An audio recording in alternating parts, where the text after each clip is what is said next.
জায়গাটা থেকে চিনতে পারছেন বলুন, যারা এসছেন ঘুরে গেছেন তাদের কাছে বেশ পরিচিত, কারণ এটাই হচ্ছে একদম সেলফি স্পট। সবাই এখানে ছবি তোলার জন্য দাঁড়িয়ে আছেন। চলুন ঘুরে দেখি।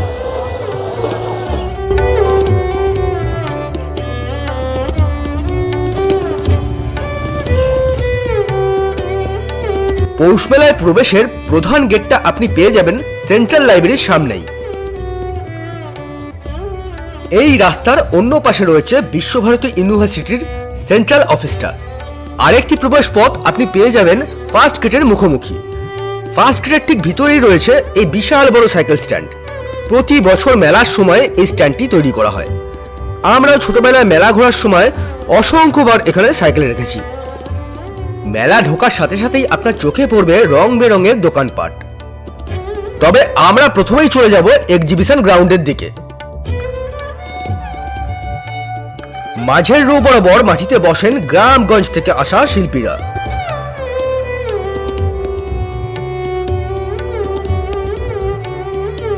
কারো সংগ্রহে এরকম সুন্দর কৃত্রিম ফুলের কালেকশন, সবই একদম প্লাস্টিক বিহীন কৃত্রিম গৃহসজ্জা।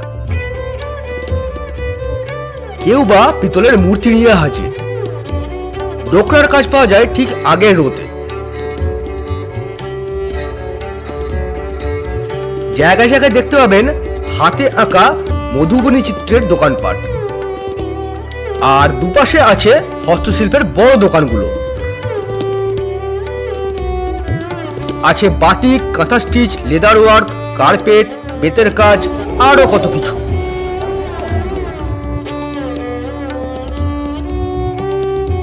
ছাত্রাবস্থায় তো মেলার দিন কটা সারাদিন মেলাতেই পড়ে থাকতাম। সকালে মেলা, বিকেলে মেলা, আবার সন্ধ্যেতেও মেলা। দুপুরবেলা ওই খাবার টাইমটুকু একবার হোস্টেলে যেতে হতো বই কি। আর চিরকালই আমাদের মূল আকর্ষণ ছিল এই এক্সিবিশন গ্রাউন্ডটা। আগে রাজস্থান, গুজরাট নানা জায়গা থেকে হস্তশিল্প সামগ্রীর বড় বড় স্টল বসতো। আজ তো গাড়ি, ট্রাক্টর আর বিভিন্ন কোম্পানির বাইকের শোরুম। তবে বিগত কয়েক বছর মেলা বন্ধ থাকার কারণে মনে হয় তাদের আশাও বন্ধ হয়েছে। হয়তোবা কয়েক বছর বাদে ধীরে ধীরে আবার তারা আসতে শুরু করবে। এটি হলো পৌষ মেলায় বিশ্বভারতীর নিজস্ব এক্সিবিশন কেন্দ্র। বিভিন্ন ডিপার্টমেন্ট থেকে বিভিন্ন ধরনের মডেল এখানে এক্সিবিট করা হয়। এটি হলো বিশ্বভারতীর এগ্রিকালচার ডিপার্টমেন্টের স্টল। এখানে কৃষিকার্য সম্পর্কিত বিভিন্ন ধরনের মডেল এক্সিবিট করা হয়েছে। আর এটি হলো সব থেকে আকর্ষণীয় বিশ্বভারতীর কলা ভবনের স্টল। এখানে বিভিন্ন ধরনের দুর্দান্ত মডেল আর ছবি এক্সিবিট করা আছে এবং বিক্রির জন্যও রাখা আছে।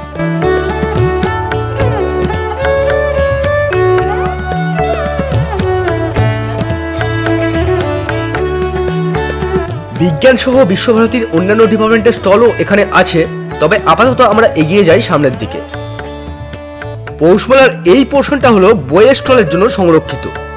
হ্যাঁ, শান্তিনিকেতনে বই পড়ার চর্চা আজও বেঁচে আছে কঠোরভাবে, এই ডিজিটাল যুগেও।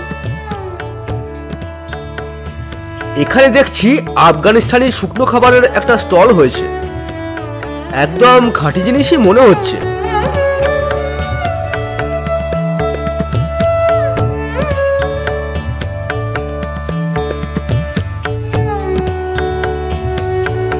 হরেক মালের দোকানগুলোর দিকে একবার এলাম, কারণ সব নাগরদোলাগুলো ঠাঁই পায় একেবারে শেষ দিকে।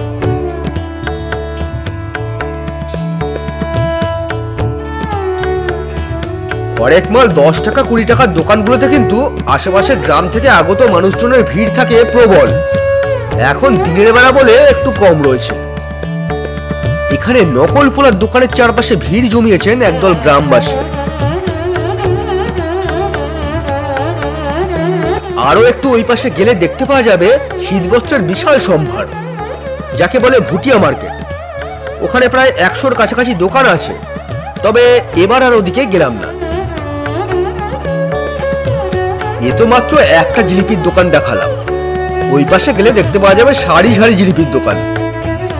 তবে এই দুপুরবেলা জিলিপি খাওয়ার উৎসাহ নেই, তাই আর ওদিকে গেলাম না।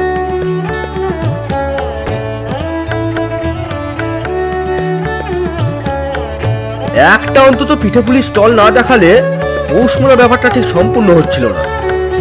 হাতের কাছে এটাই পেলাম।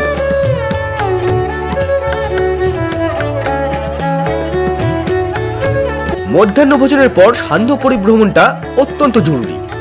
এটা ছাড়া কিন্তু পৌষ মেলার আসল মজাটা পাবেন না, কারণ আলো আঁধারির পৌষ মেলার রূপ সম্পূর্ণ অন্যরকম।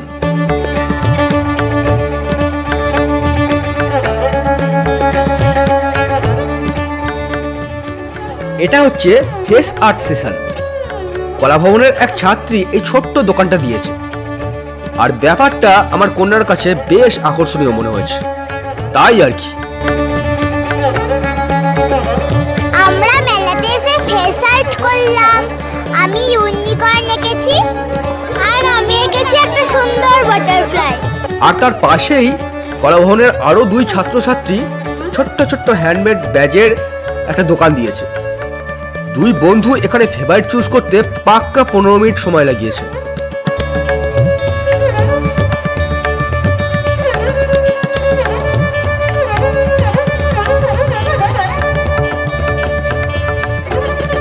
এই স্টলেও গল্প সেই একই।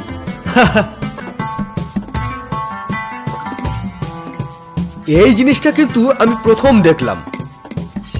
ক্যাপের আর দরকার নেই, এই বন্দুকের মধ্যে দেশলাই কাঠি পুড়ে দিব্যি ফটাফট ফাটানো যায়। কিনে রাখলাম 1 কপি দুর্গাপুজোর জন্য। মেলায় এলে আমরা কিন্তু বেশি কিছু খাই যাই না, তবে এই একটা জিনিস দেখলে লোক সংবরণ করা অত্যন্ত কঠিন। হ্যাঁ, আমি আর আমার গিন্নি আমাদের দুজনেরই ফেভারিট খাবার হচ্ছে এই মথুরা কেক। এটি কিন্তু আমি প্রথম দেখেছি এই পৌষ মেলাতেই, প্রায় 20-25 বছর আগে, ওই 2000 সালের আশেপাশে। ওই সময়টাতে প্রথম পৌষ মেলাতে দেখেছিলাম এই মথুরা কেক। আর আজ এই মথুরা কেকটি সমস্ত মেলাতেই একটা হট প্লেট।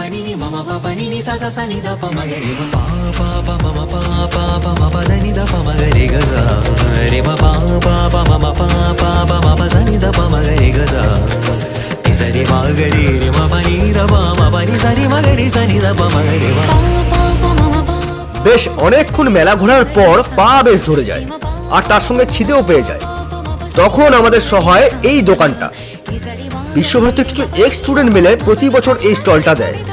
প্রায় সকলেই আমাদের বন্ধু বান্ধব, সিনিয়র বা জুনিয়র, আর সকলেই বেশ আনন্দ সহকারে ফিশ ফ্রাই, ফিশ ফিঙ্গার, তারপরে চা, কফি এসব বানিয়ে কাস্টমারদেরকে পরিবেশন করে। এক অন্য আনন্দ। গোটা বাংলায় যেরকম দুর্গাপুজো, শান্তিনিকেতনের আছে পৌষ মেলা। যারা আসেননি তারা অবশ্যই আসেন পরের বছর, আর দেখে যান শান্তিনিকেতনের ঐতিহ্যবাহী প্রাঙ্গণের প্রকৃত রূপ। এবার বলি, শান্তিনিকেতনে ঘোরার মতো কিন্তু বহু জায়গা আছে। সোনাঝুরি, গোয়ালপাড়া, আমার কুটির, কঙ্কালীতলা, উত্তরায়ণ, কলাভবন, পাঠভবন ক্যাম্পাস, সৃজনী শিল্পগ্রাম, সায়রবীথি, একটু দূরে গেলে দেউল, তারপরে ফুলড়া ইত্যাদি বহু জায়গা আছে। পুরো 2.5খানা দিন আর 2খানা রাত্রি লাগবে সবকিছু ভালোভাবে কভার করতে।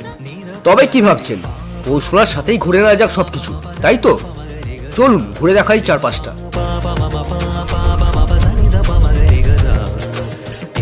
এটি হলো গোয়ালপাড়ায় কোপাই নদীর তীরে।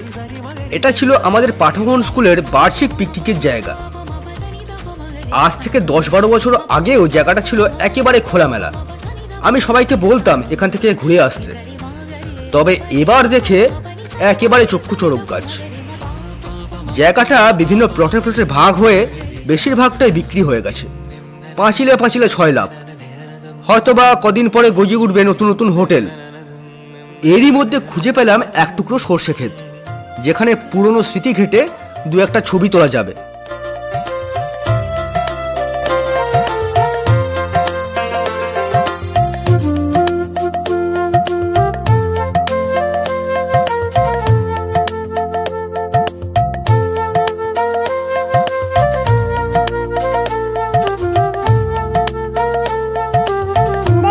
কোপাই নদীর খেতে, ওইদিকে আছে হলো সর্ষে ক্ষেত, আর এখানে আছে হলো কোপাই নদীর জল।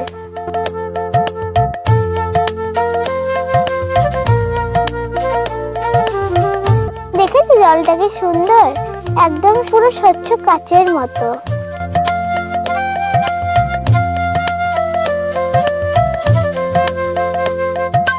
আর এই হচ্ছে সরষের ক্ষেত। আর ওইখানে একটা দল পিকনিক করছে।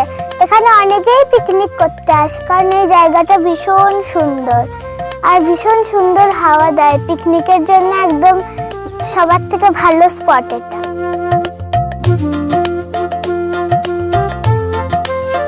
এখানে আসলে আপনার আর বিশেষ কিছু করার নেই। ব্রিজের ধারে নদীতে নেবে, একটু ছবি টবি তুলে তারপরে ফিরে যান।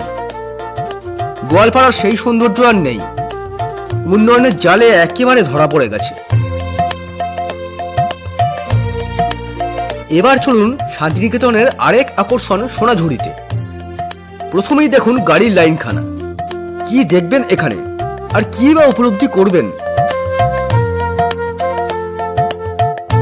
আগে এই জায়গায় হাট বসতো প্রতি শনিবার করে, আর এখন বসে প্রতিদিন। মেলার ভিড়ে তো সোনাঝুরির বনটাই ঢাকা পড়ে গেছে। এইখানটা তাও একটু ফাঁকা ফাঁকা আছে, তবে নেই কোনো অনুভূতির জায়গা। যদি আপনি শান্তিনিকেতনের প্রকৃতিকে উপলব্ধি করতে চান, তাহলে মেলার সময় নয়, এখানে আসুন অন্য কোনো সময়, সপ্তাহান্ত ছেড়ে অন্য কোনো দিন। পৌষ মেলা এলে শুধু ঘুরে দেখুন মেলাটাই। পুরো মেলাটা ভালো করে ঘুরে দেখতে 2 দিন সময় তো লেগেই যায়। তাই বলছি, মেলাটা ভালো করে ঘুরুন, আর বাকি সব কিছু থাক পরের বারের জন্য। কারণ আপনি যেখানেই যাবেন সেখানে শুধু ভিড় আর বাধা, ঘোরার থেকে জ্বালা বেশি। আসলে এই পৌষ মেলার কটা দিন শান্তিনিকেতনের বাসিন্দারাই হয়ে যান পরাধীন। আপনারা তো কোন ছাড়। শান্তিনিকেতনে গিয়ে কোথায় কোথায় ঘুরবেন তার সম্পূর্ণ বিবরণের জন্য ডেসক্রিপশন বক্সে দেওয়া লিঙ্কে ক্লিক করুন। ওখানে আপনি পেয়ে যাবেন একটা সম্পূর্ণ ট্যুর প্ল্যান। কিভাবে ঘুরবেন, কোথায় কোথায় ঘুরবেন, কোথায় থাকবেন, কোথায় খাবেন, সমস্ত বিবরণ পেয়ে যাবেন ওখানে।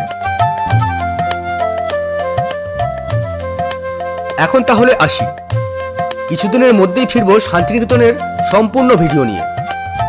ভালো থাকবেন, দেখা হবে পরের ভিডিওতে। আসি তাহলে এখন।